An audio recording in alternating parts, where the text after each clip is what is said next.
para ir analizando esta cuestión, vamos a retomar algunos puntos importantes que vimos la vez pasada y los vamos a situar también en un contexto más acorde a X o Y circunstancia.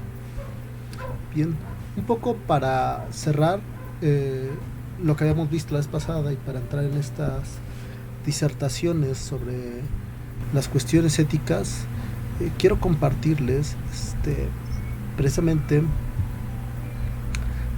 las estadísticas de lo que les hablaba la, la clase pasada de el turismo sexual. ¿Qué dice? Esto no me permite, creo. Permítame. Es que supone que debería. No. A ver, permítame un minuto y ahorita. Tengo un minuto tantito en lo que busco esto. Más llegó. Sí. Bien. Voy a poner el enlace directo de donde lo vi. Y vamos, ahora sí. Un poco para complementar lo que habíamos visto la vez pasada sobre la situación de lo que puede generar conflicto, en este caso lo que llamamos lo que se ha denominado el turismo sexual. Les voy a poner un ejemplo de las estadísticas que se han visto reflejadas aquí en México y cómo es que esto México ocupa el cuarto lugar. Y más o menos lo que les comentaba la vez pasada, ¿no? Para entrar en estas implicaciones que a lo mejor vemos muy lejanas, pero que son más cercanas o más inmediatas de lo que podríamos llegar a entender o dimensionar. Bien, sin más preámbulos, les pongo el video para que lo vean.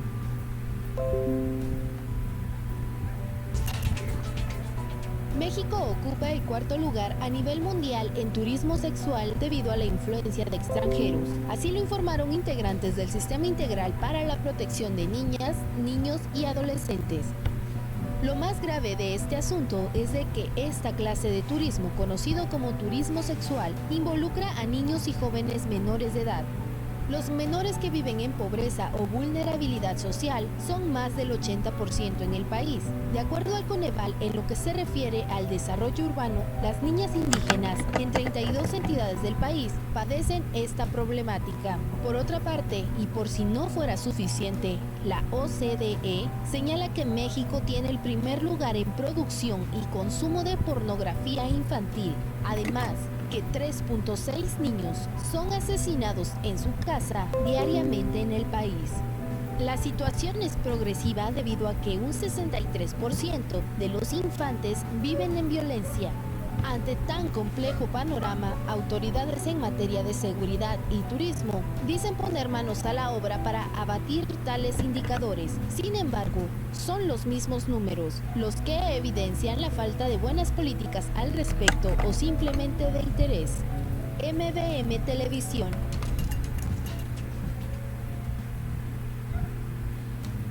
Si se dan cuenta, en algún momento se menciona el turismo. ¿Por qué? ¿Alguien podrá decir por qué o por qué intuiría que el turismo tiene que ver con esta cuestión relacionada en la trata? Porque dice que precisamente los de estas áreas analizan el tema. Pues yo creo que se debe al flujo de turistas, porque a lo mejor, por ejemplo, en otros países, por ejemplo, como Estados Unidos, las leyes son como más castigadas. O sea, aquí también es un delito, pero normalmente, pues, la seguridad aquí deja mucho que desear. Entonces yo creo que aquí se les facilita más, siento yo. Bien, pero un poco para nutrir esto, porque por ejemplo, un licenciado en turismo tendrá que estar o le debería de interesar el tema o estaría o ya no digamos necesariamente interesado, porque alguien relacionado con el área de turismo se vincula con este tipo de problemáticas. por la seguridad que le puedes brindar a a tus turistas, Las- porque es importante tener como un rango, como se manejan de rojo, verde, amarillo, y eso, para tener acerca de qué le vas a recomendar a tu cliente, ¿no? No le ok. puedes recomendar un área roja. Ni- Ajá. Bien, para algunos sectores como eso que mencionas es interesante porque para algunos sectores como Colombia y sobre todo en Colombia hay zonas rojas en las cuales y en Cartagena, ya me acordé también en Cartagena, este se menciona que prácticamente este tipo de zonas relacionadas con la prostitución son mal vistas, al grado de que muchos de los que ofrecen tour turísticos evitan esas áreas, ¿no? No solamente las evitan, sino evitan hacer mención de ellas. Sin embargo, cuando se está ya en la situación, salen a flote como si fueran parte de la carta a la disposición del cliente, que lo digo así, pero parece ser que así se ofrece, ¿no? Como si fuera parte del paquete. Digo, suena un poco fuerte, pero es como se vislumbra. Sin embargo, ¿qué se podría hacer al respecto? Muchos me decían que la vez pasada que no se puede hacer mucho al respecto, ¿no? Ahora sí, con relación a esto que me decían sobre eh, de que no se puede hacer mucho al respecto, yo les había platicado precisamente de una este, asociación civil que lleva por título precisamente y en México Sin Trata, ¿no?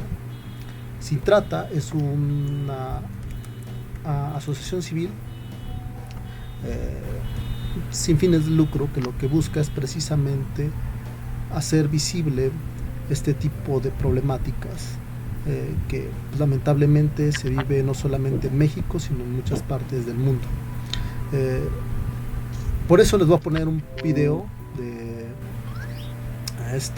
la directora de Sin Trata, Mariana Ruénes, la cual tengo gusto de conocerla personalmente y es una mujer con mucho compromiso ético en su trabajo y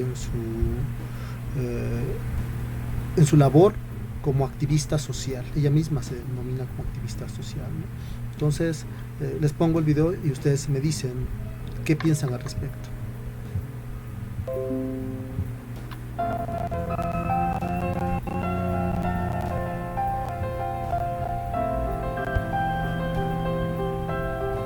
En cada ciudad, en cada país del mundo está sucediendo.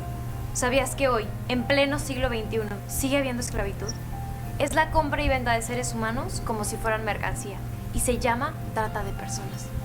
A través de engaños y secuestros, 27 millones de personas en el mundo, niñas, niños, mujeres y hombres, son privados de su libertad y obligados a la explotación mediante golpes, amenazas, chantajes, retención de papeles y otros métodos de coerción.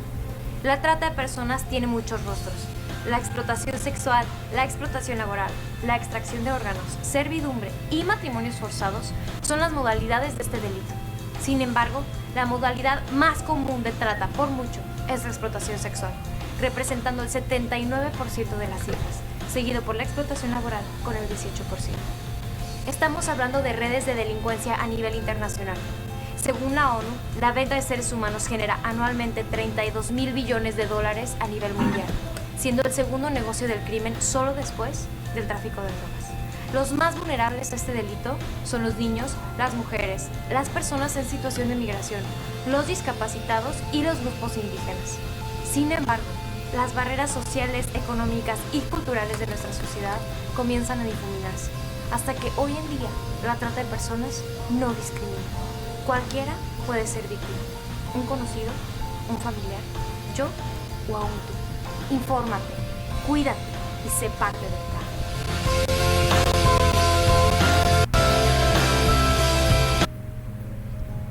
Bien, es un pequeño video precisamente que invita a la reflexión, ¿no?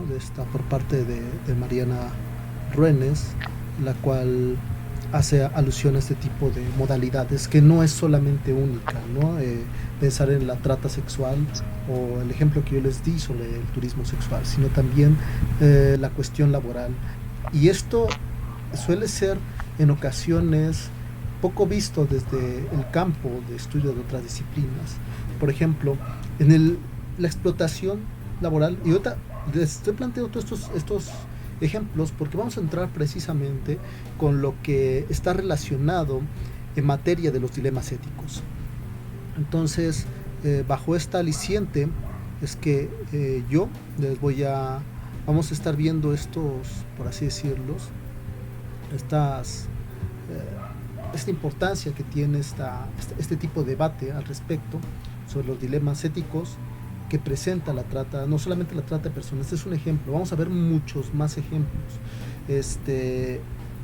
En materia laboral, ¿por qué creen que esta parte laboral estaría relacionada con ya no solamente la trata, sino con la noción turística? ¿Creen que la trata laboral o la explotación laboral, que también está relacionado con esto que menciona Mariana en su introducción, tenga un vínculo cercano con el turismo, o creen que esté distanciado?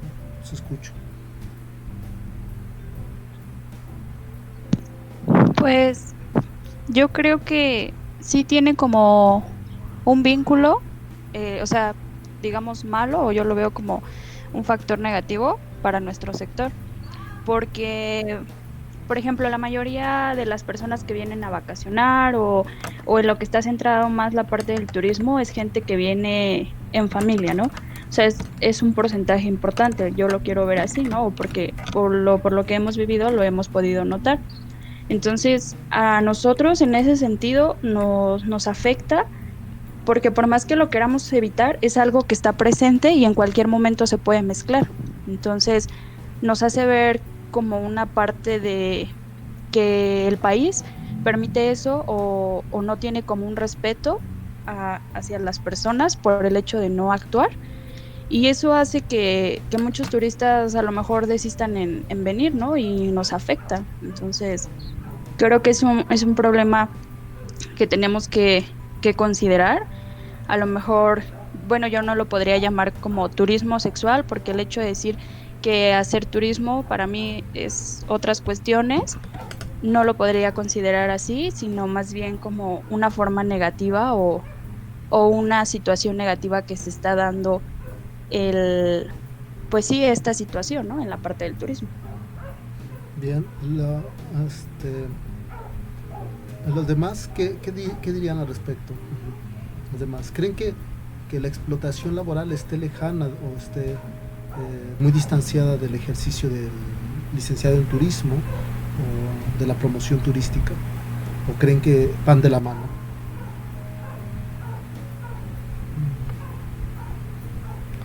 No sé. Dalia, ¿qué pensarías al respecto, Dalia?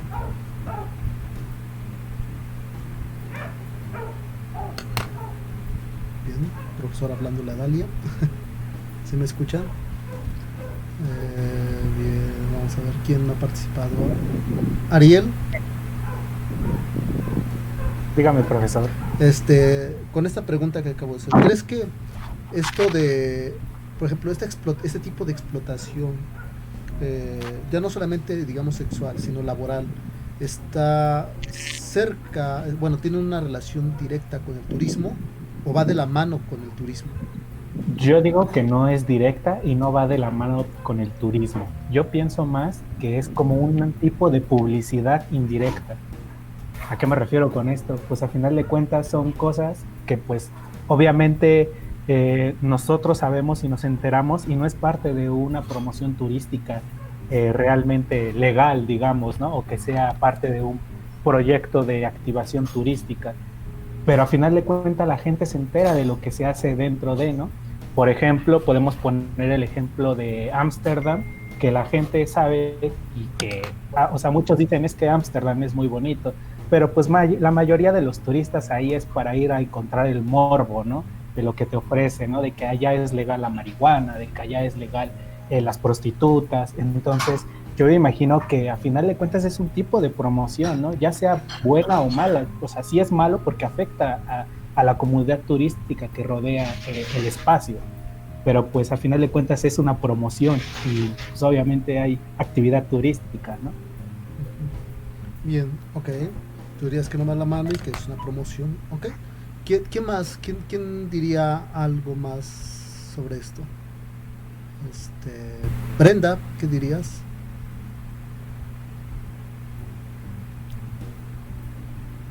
¿No? Profesor. Ay, sí, ya, perdón, es que no podía prender el No te micrófono. preocupes. Pues sí, yo concuerdo mucho como con Ariel, porque no es como que directamente algo como pues que se promocione o que nosotros incluso ya adentrados pues hayamos visto como que ahí hay como que esté presente, vaya, ¿no? Directamente, pero así como dijo Ariel, de boca en boca, pues, o de experiencias, se puede como que saber y promocionar malamente o para malos fines dichos lugares, así como él puso el ejemplo de Ámsterdam, también está como el ejemplo de Cuba, ¿no? La economía de Cuba es muy mala y pues yo he tenido como que parientes o personas que conozco que han viajado para allá y que literal dicen que si llevas o que si haces una despensa allá y se la das a una familia, la familia te ofrece como que a una de sus hijas, ¿no? Como en recompensa. Entonces, no son cosas obviamente que se pongan en promoción turística, pero tú vas sabiendo por las experiencias de otras personas que ya han viajado a dichos lugares, pues la parte está fea, ¿no? De la trata de personas. Bien. Fíjense, aquí hay algo que me llama la atención de la clase pasada y de esta y ahorita con lo que han estado mencionando, y tiene que ver con que la forma en que ustedes comunican, es importante poner este énfasis en el uso del lenguaje y la retórica que utilizamos al momento de hablar o de comunicar ciertas ideas, mejor dicho. La mayoría de hecho afecta a la comunidad turística, daña el ingreso de los turistas. Se piensa al turista como parecería ser que de manera inconsciente se vea al turista como un objeto que viene, deposita una ganancia y está momentáneamente en otras palabras, se le cosifica al turista. Parece que con lo que me está diciendo se ha cosificado la idea del turista. Es una cosa que es para un bien económico meramente. Sí, yo no estoy diciendo que no esté implícita una cuestión ¿cómo se llama? De buen trato o servicial o agradable, pero parece que con lo que me decían la vez pasada y con estas reafirmaciones sobre el daño que se produce al turista, es una cosificación, como si es no solamente una cosificación del turista, sino también al mismo tiempo una especie de patrón, una especie de dialéctica en la cual es el que manda y al que le tenemos que servir de manera adecuada. Sin embargo, por ahí decían, no creo que el turismo tenga este vínculo. ¿Nunca han pensado que cuando se promociona a los indígenas, curiosamente, muchos de los que aparecen en esas promociones de comerciales no se parecen a los indígenas? Su fenotipo no es ni el tono de piel, ni la altura.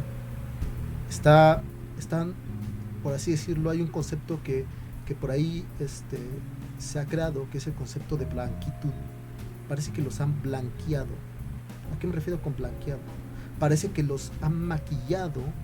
Hay una estética política detrás del maquillaje, hay una estética del maquillaje, hay una política del maquillaje, me atrevería a decirlo, en la cual al indígena se le pinta como una especie de fetiche o tótem, con un traje regional que impacta, pero cuando lo ves fisiológicamente, no es el joven de Oaxaca que a lo mejor con trabajos ha llegado a estar o trabaja en la central de abastos.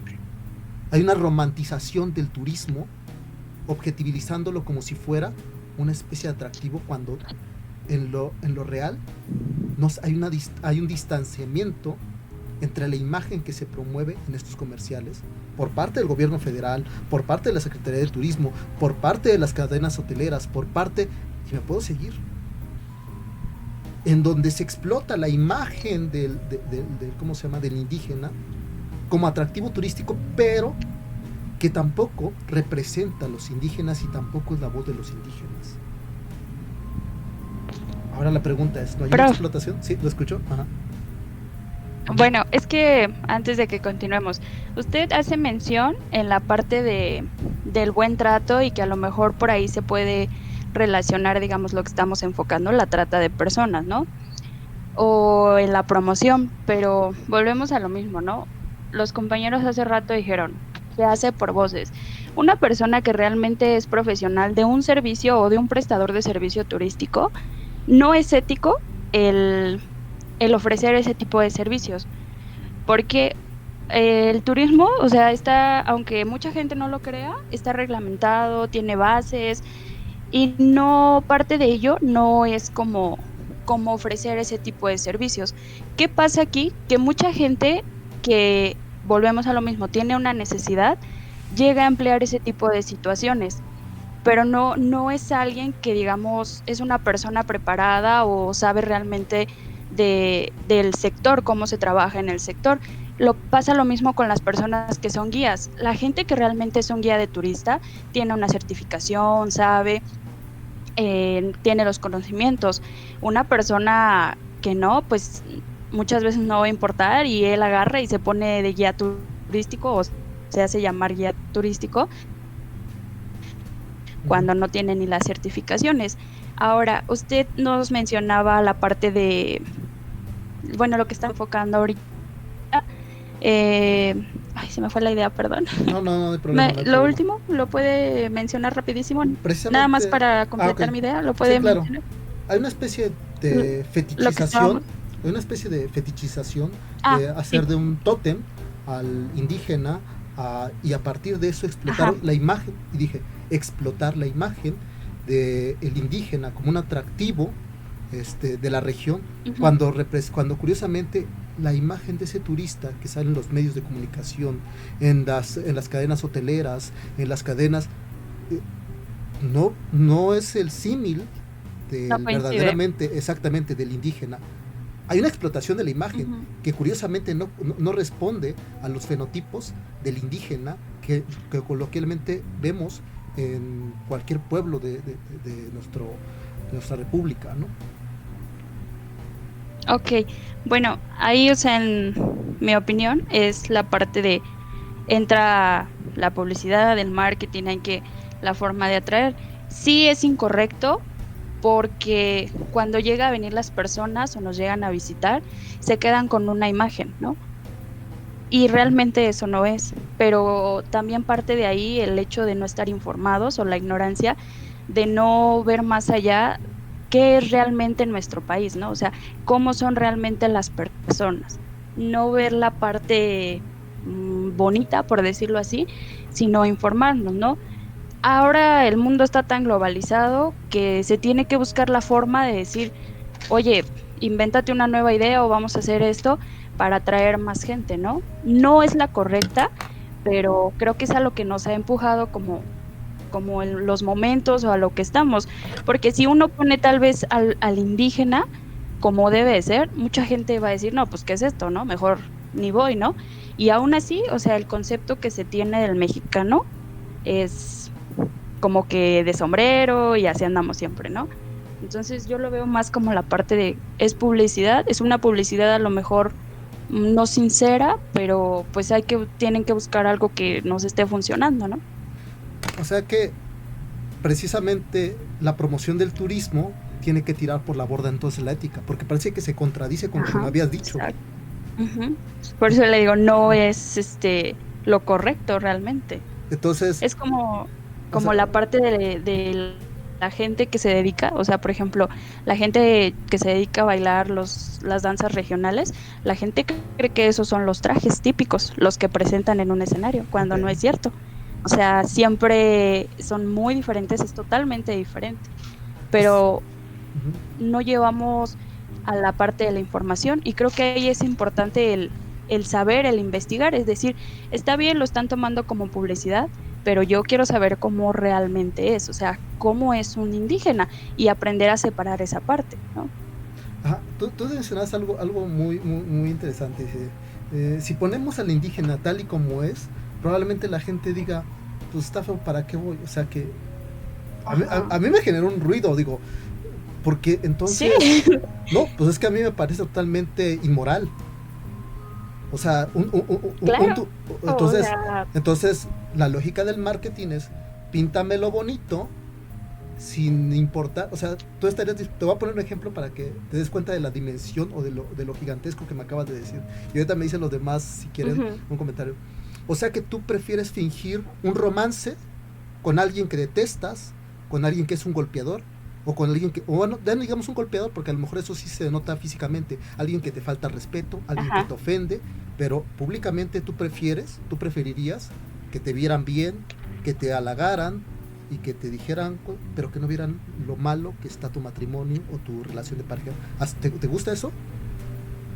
no, pues no. Pero o sea, es lo que me estás diciendo. O sea, no, espérame. Parece que ahí no le estoy diciendo en la parte de lo como en la forma en que hacen publicidad. Por eso le estoy diciendo, está mal, no es correcto. Uno, o sea, por eso hice énfasis o me enfoqué en esa parte, dije, no está bien, ¿no? Y fue como la opinión de decir, bueno, pues tal vez lo hacen por esto. No, o sea, para mí no estaría como correcto, es más como entender la idea, por decirlo así, hablar la idea. Y yo creo, o sea, mi pregunta para usted, perdón, sería esa. ¿Usted cómo cambiaría esa parte, no? A lo mejor, ¿cómo podríamos buscar? Porque a fin de cuentas todos vamos a trabajar en el sector, ¿no? O sea, bueno, mis compañeros nos vamos a dedicar al sector y al hacer promoción y todo. O sea, ¿cómo usted diría que podríamos recuperar esa parte, no perdiendo la ética? Perfecto. Yo te contestaría de la siguiente manera. Es una interesante pregunta porque con esto ya voy a dar pauta a lo que son los dilemas morales y los dilemas éticos. Pero voy a responder a tu pregunta de la siguiente manera. Te voy a poner un ejemplo muy hipotético y muy simple. El ejemplo hipotético y simple tiene que ver con esto que podemos llamar el desplazamiento ideológico y el desplazamiento corporal. Dentro de las tesis psicológicas y sociales existe algo que está vinculado con esto que llamamos, ¿cómo se llama? Hay una especie de forma de desplazarse corporalmente. Por ejemplo, una persona que vive en X región del país o que creció en cierta región del país, por ejemplo, en la ciudad, en el centro de la ciudad, tiene una especie de sonsonete, o sea, el sonsonete es una especie de de tono de voz muy particular, que es identificable de la zona del norte, de la zona del sur, y ciertos modismos y forma de hablar, así como conceptos. Curiosamente, cuando muchas personas migran a la zona aledaña, se desplazan corporalmente a regiones, llámese, por poner un ejemplo aquí nada más, del estado, que particularmente el Estado de México es conocido como zona habitación. O sea, zona habitación en la cual llegan las personas, duermen y al otro día se levantan y van temprano a trabajar a la Ciudad de México, regresan ya noche y llegan a dormir y se desplazan. Sin embargo, también hay un sector social, tanto profesional como educativo, que cuando les preguntan curiosamente, oye, ¿y tú de dónde eres? De la zona metropolitana. Una vez me dijeron así, dije, del Estado de México. Sí. ¿Por qué? ¿Pero por qué dicen zona metropolitana? Como si no quisieran formar parte del Estado de México. ¿Y por qué lo dicen? Porque el desplazamiento ha sido ideológico, no corporal. Hay un desplazamiento ideológico, hay una negación del punto de origen de donde se está partiendo. Hay una especie de negación. Por ejemplo, dicen, aquí no hay cultura. Bueno, está la Casa de Cultura, aquí bueno, está la Casa de Morelos, está la tumba de Morelos, como que ha sido abandonada, que ha sido relegada, que se denota otro tipo de implicaciones. Eso está el Puente de Fierro. El Puente de Fierro son restos ¿de qué? De la Torre Eiffel, y podría seguirme. O sea, el problema es que nos desplazamos ideológicamente pensando que estar más al centro es ser parte de un esquema civilizado y mejor preparado. Lo que no nos damos cuenta es que en ese desplazamiento ideológico hay una especie de ¿cómo se llama? ¿Cómo decirlo? ¿cómo decirlo? Una especie de imposición también ideológica por una especie de, se me va la palabra, de hegemonía, una especie de discurso hegemónico que nos ha hecho creer que el solo hecho de estar en una zona central metropolitana, como la zona centro, como la Roma, la Condesa, Polanco, nos genera condiciones de estatus social mucho mejor preparados, mucho más cultos y de X o Y índole. Sin embargo, la negación del punto de origen es precisamente la destrucción de la promoción de donde vienes. Lo que yo diría es no desplazar. Si tú me preguntas cuál podría ser la solución, no hay que desplazarse ideológicamente. Hay que saber dónde se está. Decía Kant que hay que trabajar. ¿Qué tienes, qué quieres y qué puedes? Se trabaja en ocasiones con lo que se tiene, no con lo que se quiere. Imagínense si todos quisiéramos trabajar con lo que quisiéramos. Si quisiéramos trabajar, pues nunca vamos a empezar. Quisiera trabajar ya hablando alemán, ya hablando francés o italiano, pues no, es imposible. Entonces trabajas con lo que tienes. Precisamente, en vez de negar, de pintarle bonito a los indígenas, mostrar por qué los indígenas están en esas condiciones y por qué no nos representan esas cuestiones y dónde están sus raíces y dónde está su origen y qué representa, porque mucho de eso está oculto, te lo puedo asegurar. O sea, yo las veces que pude recorrer distintas, cuando fui a presentar distintas ponencias en Chiapas, en Morelos, en Guanajuato, notaba algo muy particular, que la gente no se daba, pero si a eso pasa ahí, eso también pasa aquí. Les voy a poner un ejemplo. Yo hace tiempo he intentado juntar una especie de archivo fotográfico sobre las distintas iglesias que se encuentran dentro de cada ciudad. Por ejemplo, sabían que en San Cristóbal de las Casas, la primera iglesia, la que entran después de donde está la central de autobuses, que es una iglesia agustina, es la única iglesia que tiene una imagen de Duns Scoto y que en toda la República es difícil de encontrar, porque Duns Scoto de por sí es un padre de la iglesia que difícilmente se ha podido representar en España, y que la otra imagen que se tiene sobre Duns Scoto en una iglesia de índole curiosamente franciscana está ubicada, no recuerdo si es en Salvador o en Chile, en uno de esos. Fíjense, teniendo millones de iglesias, solamente una iglesia tiene la imagen de Duns Scoto, que era un esquema representativo no solamente en la España medieval, en la España de la Edad Media, sino también dentro de la tradición renacentista que fue acrecentando en Europa y sobre todo en Alemania, en Inglaterra y en Francia. ¿Qué quiere decir eso? Que un sector ideológico fue la construcción que permitiera ese preciso holismo dentro de las circunstancias que se presentan hoy, árabes, musulmanas y de distinta filosofía o arraigambre de la naturaleza y compaginación con el indigenismo en Chiapas. ¿Alguno sabía de esta iglesia, de esta imagen? No tenía conocimientos. Y podemos hablar de infinidad de cosas, desde las corrientes dominicas, franciscanas, todo. Por ejemplo, la Basílica de Guadalupe es una mezcolanza entre los jesuitas. De hecho, los jesuitas vienen en el siglo XVII, son los que permiten la construcción de otra iglesia, y podría seguirme, porque a lo mejor es un tema que trabajo, pero como hay infinidad. Pensamos que solamente se reduce al prehispánico, pensamos que solamente se reduce a ciertas regiones. La propia arquitectura también implica mucho, los murales, les digo, y podrá seguirme. El problema es cuando nos desplazamos ideológicamente y no reconocemos el valor y la riqueza cultural e histórica que tiene el punto de origen de donde estamos. No, en vez de negarlo y maquillarlo, hay que desmaquillarlo, hay que desempolvarlo, hay que mostrar. Yo diría con esta metáfora, en vez de ponerle un filtro como el de Instagram, quítale el filtro y demuéstrale, porque creo que a nadie le gusta que le mientan, ¿no? Pues imagínate, te ponen una foto bien padre y cuando llegas, pues no eres el de la foto, pues ahora, ¿para qué te voy a dar un beso si no eres tú? Pues nada, pues, lo mismo pasa, ¿no? ¿A quién le gusta que le mientan? Pues creo que a nadie. Entonces, por el contrario, tendríamos que revelar ese tipo de cosas y que son explotables. Por supuesto que son explotables. Y ahí es donde entra ese conflicto ético. ¿Hasta qué punto podemos ser permeables de eso? Yo no estoy diciendo que se tenga que ser colaborar con esta promoción de la explotación. Sé que suena fuerte, pero es una forma precisamente de estigmatizar que esos turistas, cuando se habla de turismo sexual, hay una carga conceptual fuerte. Esos turistas vienen precisamente a cometer actos delictivos, infracciones ilegales, y hay que señalarlo con eso. Ese es un turista, ese no es un turista, es un pedófilo, con decirlo con todas las letras que tiene, pero suena fuerte. ¿Por qué? Porque estás promoviendo mal, estás dejando mal al hotel. Bueno, empecemos a deconstruir eso. Se puede, claro.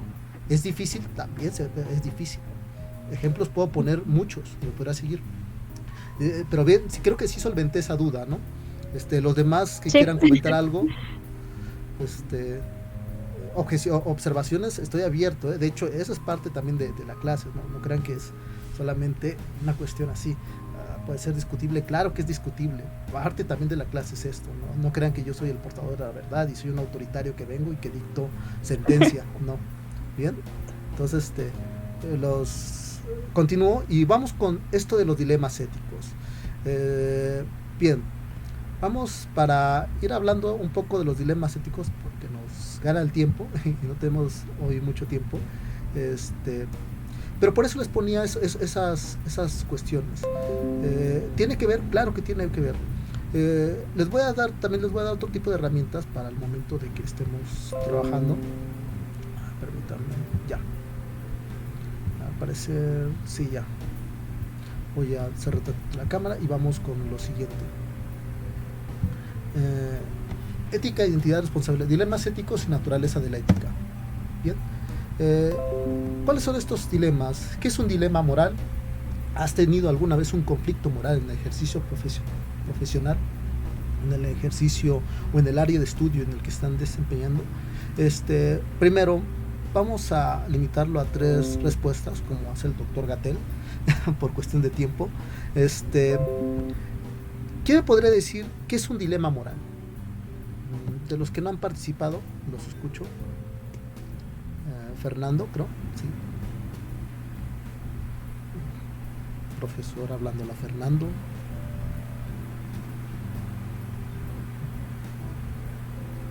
Creo que se fue o desapareció un rato. Daniela, ¿qué es un dilema moral? Mande, profesor. ¿Qué sería un dilema moral o qué entiendes por dilema moral? Pues yo lo entendería como el pensar qué acción vamos a tomar, si va a ser buena o mala, teniendo como ya la parte de la respuesta. No sé cómo explicarlo más. O sea, a lo mejor ya teniendo, sí, como una parte o una decisión y como que buscar hacia dónde realmente me voy a inclinar, si es aceptable o preferible. Ok. Bien, vamos a ver qué piensan los demás y ahorita vamos indagando sobre esto. Ajá, bien. ¿Quién más? Dalia Morales, ¿qué será un dilema moral? ¿Quién dijo yo? Me queda. Adelante. Ajá. Yo lo tomaría como una toma de decisiones, como de cuando surge algún tipo de conflicto y que en ese entonces se tiene que obrar como para tener un resultado de transgredir a otro. No sé si esté bien. En efecto sí tiene que ver con una toma de decisiones. Ahorita vamos a ir ahondando al respecto rápido. ¿Quién más? Una participación más. ¿Quién da más? ¿Yo? Adelante.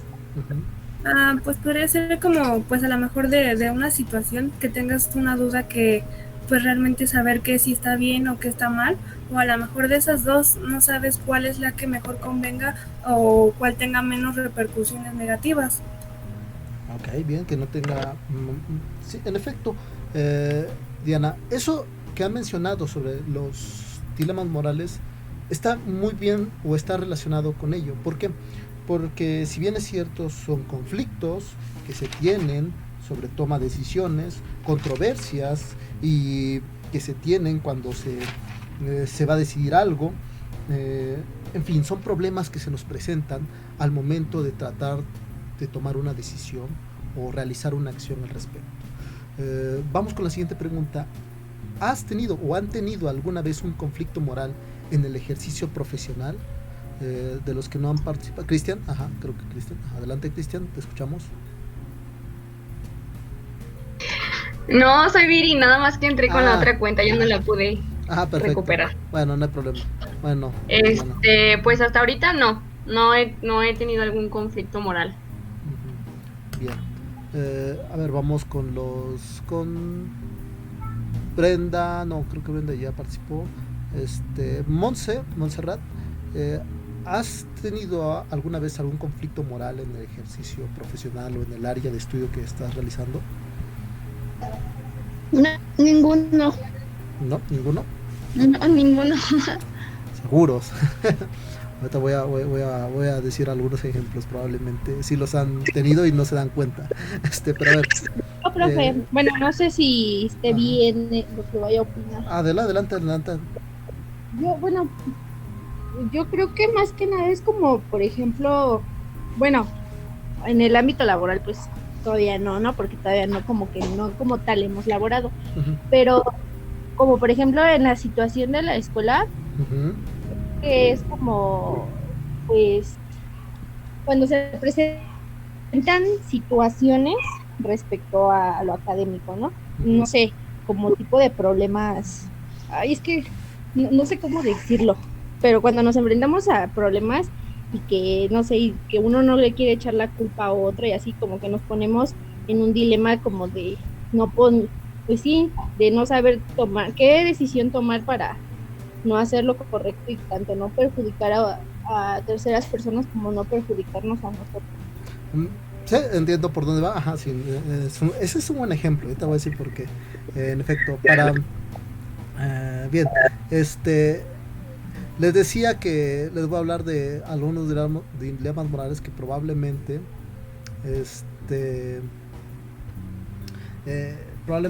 se les han presentado. Lo planteo a nivel profesional porque pues, también hay veces que doy cursos de ética, no solamente a universitarios, sino también a gente profesionista, pero en su área de estudio o en su desarrollo que ustedes están teniendo, sí se presentan dilemas morales que a lo mejor, como el que es con esta compañera, a lo mejor una cuestión que puede afectar a otro y beneficiarme a mí o X, generaría un dilema moral. Yo creo que el dilema moral más que noto más seguido es cuando se copian en el examen. O sea, de repente uno está distraído y el otro está copiando y su compañero sabe que está copiando, y a pesar de que el profesor les dijo, por favor no copien o no se copien en el examen, el otro guarda silencio y permite que el acto se lleve a cabo. Y obviamente, si yo lo llego a detectar, que lo está viendo, digo, ¿por qué no? O sea, para mí el conflicto moral es, ¿por qué no me dicen?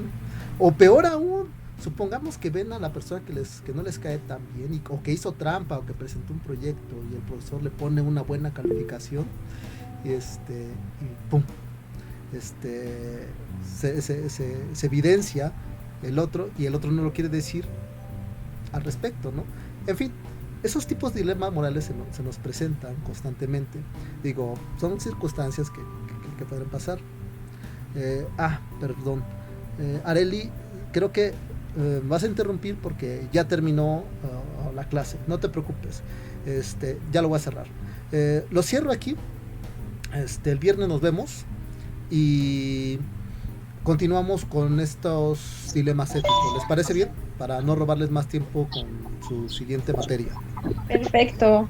¿Sí? Adiós. Está bien, profesor. Adiós. No, de nada. Cuídense. Bye. Hasta luego. Bye. Gracias. Sí.